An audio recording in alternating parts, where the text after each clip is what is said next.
My name is Emily, and I never believed in ghosts until one autumn evening in Cambridge changed everything for me. I was a student at the University of Cambridge, immersed in the rich tapestry of history and academia that blankets the city.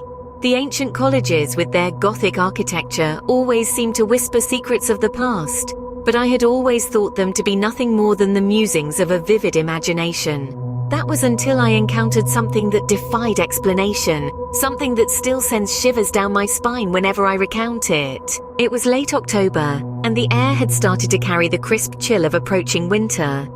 The leaves had turned a myriad of oranges and reds, painting the city in hues of fire.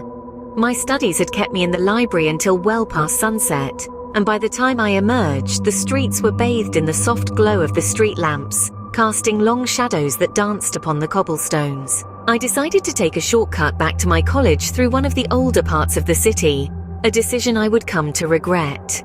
The path led me through a narrow, winding lane flanked on either side by high stone walls. It was a route I had taken many times before, yet on this night it felt as though I was stepping into another world. A dense fog had begun to roll in, swallowing the path and muffling the sounds of the city until all I could hear were my own footsteps echoing off the walls. As I made my way through the fog, I suddenly felt an inexplicable sense of unease, as if I was being watched. I quickened my pace, eager to emerge from the lane and back into the familiarity of the well-lit streets. It was then that I heard it, a soft whisper, barely audible over the sound of my own heartbeat. I stopped, straining my ears, thinking perhaps it was someone in need of help.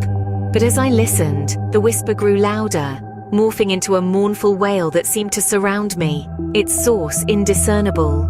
Panic set in and I began to run, the wailing following me, always just a step behind. I emerged from the lane breathless and terrified, looking back to see only the empty path shrouded in fog.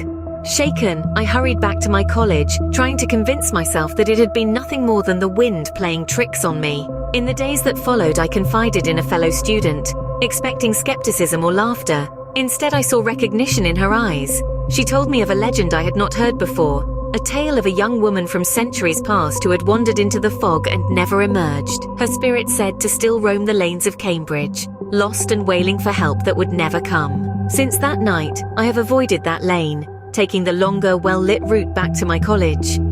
Yet sometimes when the fog descends upon the city, I can hear the distant sound of wailing, a haunting reminder of the night I encountered the ghost of Cambridge. That experience has left me with more questions than answers, a sense of wonder mixed with fear, and a belief in the possibility of the paranormal that I had never before entertained.